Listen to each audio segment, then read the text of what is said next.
Hello കൂട്ടുകാരെ, എല്ലാവർക്കും എൻ്റെ നമസ്കാരം ഉണ്ട് കേട്ടോ. ഞാൻ ഡ്യൂട്ടിയൊക്കെ കഴിഞ്ഞ് ഉറങ്ങാനായിട്ട് കിടന്നതാണ് കേട്ടോ. അപ്പോൾ ഞാനിങ്ങനെ വെറുതെ ഓരോന്ന് ആലോചിച്ച് വന്നപ്പം ഈ പുറം നാട്ടിൽ ജോലി ചെയ്യുന്ന ഓരോരുത്തരുടെ ആ ഒരു അവസ്ഥയും കാര്യങ്ങളൊക്കെ ആലോചിക്കായിരുന്നു കേട്ടോ. ആ, വേറൊന്നുമല്ല, ഞാനിപ്പോൾ ജോലിക്ക് വന്നിട്ട് 1.5 വർഷം ആകുന്നേ ഉള്ളൂ. ഞാനിപ്പോൾ അധികം നാളൊന്നും ഇവിടെ ജോലി ചെയ്യുന്നു എനിക്ക് തോന്നുന്നില്ല. കുറച്ച് നാൾ കഴിയുമ്പോൾ ഞാൻ ചിലപ്പോൾ നാട്ടിലേക്ക് പോകും. പക്ഷേ എന്നാൽ ഈ കുറച്ച് നാൾ കൊണ്ട് മനസ്സിലാക്കിയൊരു വലിയ സത്യമുണ്ട് കേട്ടോ. നമ്മുടെ കുടുംബത്തെ മറന്ന് ഉൾപ്പെടെ ഞാൻ പുറത്താരെങ്കിലും ജോലി നീ പുറത്താണോ, അല്ലെങ്കിൽ ഇപ്പോൾ എൻ്റെ ഫ്രണ്ട്സിനെയൊക്കെ കാണുമ്പോൾ അവർ നേരത്തെ കുറേ നാൾ മുമ്പ് അപ്പോൾ അവരൊക്കെ പുറത്താണ്, ദൂരെ ദൂരെ ഓരോ സ്ഥലത്ത് ഗൾഫ് രാജ്യങ്ങളിലോ അല്ലെങ്കിൽ യൂറോപ്പിലോ അങ്ങനെയൊക്കെ ആണെന്നറിയുമ്പോൾ അവരവിടെയല്ലേ, അവർ രക്ഷപ്പെട്ടു, അല്ലെങ്കിൽ അവർ നല്ല സെറ്റപ്പിലാണ് എന്നുള്ളൊരു ചിന്ത സ്വാഭാവികമായിട്ട് നമ്മുടെ മനസ്സിലൊക്കെ ചിന്തിക്കുന്ന ഒരു ചിന്തയാണല്ലേ. അപ്പോൾ ഒരു പ്രതീക്ഷയില്ലാണ്ടാണ് ഞാനും ഇപ്പോൾ ഇങ്ങനെ ഇവിടെ ജോലിക്കായിട്ട് വന്നു.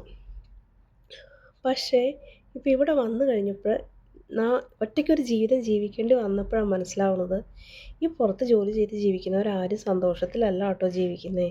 ഫാമിലിയായിട്ട് പുറത്ത് ജോലി ചെയ്യാൻ പറ്റുന്നവരാണെങ്കിൽ ഓക്കെ, ഒരു 80% അവർ ഹാപ്പി ആയിരിക്കാം. പിന്നെ കുറച്ചൊക്കെ നാടും ഒക്കെ മിസ് ചെയ്യുന്നുണ്ടാവും, എന്നാലും ഓക്കെ. പക്ഷേ ഒറ്റയ്ക്ക് താമസിക്കുന്ന, അത് സ്ത്രീ ആയാലും പുരുഷനായാലും ശരിയാട്ടോ, സ്വന്തം കുടുംബത്തെ മറന്ന് കുടുംബത്തെ വിട്ട് മറന്നല്ല, അവരെ മറക്കുകയല്ല, മറക്കാൻ പറ്റില്ല. പക്ഷേ സ്വന്തം കുടുംബത്തെ വിട്ട് ഈ അന്യനാട്ടിൽ വന്ന് ജോലി ചെയ്യുമ്പം അവരുടെ മനസ്സ് ഒരിക്കലും സന്തോഷമല്ല കേട്ടോ. ഭയങ്കര ഭയങ്കര ഒരു അവസ്ഥയാണത്. എത്ര വർഷം കഴിഞ്ഞവരാ ജോലി ചെയ്യുന്നവരായാലും. കാരണം കുടുംബം, ആ നാട്, നമ്മുടെ നാടും നമ്മുടെ മക്കൾ, നമ്മുടെ കുടുംബം, അത് നമ്മുടെ വീട്ടിലെ ഭക്ഷണം, ഇതെല്ലാം നമുക്കതൊന്നും എന്താ പറയുക, അതൊരു വല്ലാത്ത സങ്കടമാണ് കേട്ടോ. ഞാൻ തന്നെ ഇങ്ങനെ ചിന്തിക്കും, വീട്ടിലാണെങ്കിൽ എൻ്റെ ഇളയ മകൻ എപ്പോഴും എൻ്റെ പുറകെ ഇങ്ങനെ നടക്കും.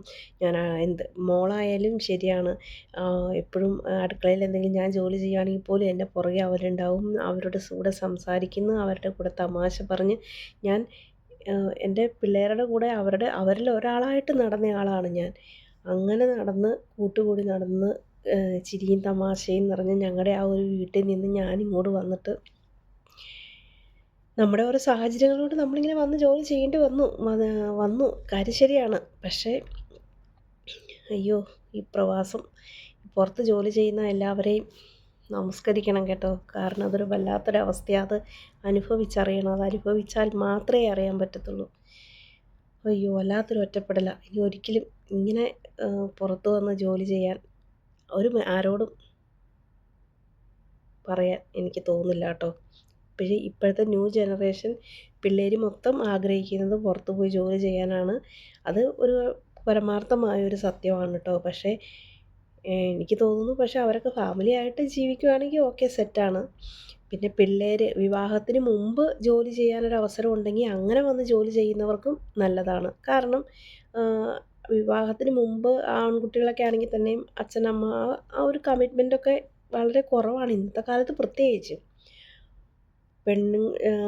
പെൺകുട്ടികളാണെങ്കിലും ശരിയാണ്. പക്ഷേ നമ്മൾ വിവാഹം കഴിഞ്ഞ് നമ്മുടെ മക്കൾ അല്ലെങ്കിൽ നമ്മുടെ ഭർത്താവ്, പിന്നെ അവരെ പിരിഞ്ഞ് വേറെ നിൽക്കുക എന്ന് പറയുമ്പം അതൊരിക്കലും സഹിക്കാൻ പറ്റില്ല കേട്ടോ. ഭയങ്കര ബുദ്ധിമുട്ടാണ്.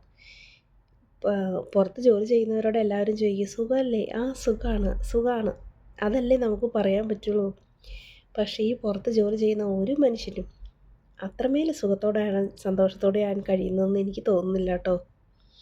പുറത്ത് ജോലി ചെയ്യുന്ന നിങ്ങളുടെ അച്ഛനോ അമ്മയോ ആരെങ്കിലും ഉണ്ടെങ്കിലും നിങ്ങളവരെ എപ്പോഴും അവരോട് സ്നേഹം ഒരുപാട് അവരെ സ്നേഹിക്കുക, അവരെ ഒരുപാട് ചേർത്ത് നിർത്തുക. കാരണം നിങ്ങൾക്ക് വേണ്ടി, നിങ്ങളുടെ കുടുംബത്തിന് വേണ്ടി അവർ ജോലി ചെയ്യുന്നത് അത്രമേലും മനസ്സ് നൊന്തിട്ട് തന്നെയാണ് കേട്ടോ. അവർ പാഴാക്കുന്നത് ഒരുപാട് നല്ല എത്ര സുഖത്തിൽ ജീവിക്കുന്ന, നല്ല ജോലിയിലും നല്ല ഫുഡ്, നല്ല താമസം എല്ലാം കിട്ടുന്നവരാണെങ്കിൽ പോലും അവർ ഒഴിവാക്കുന്നത് ഒരു വലിയ നഷ്ടം തന്നെയാണ്.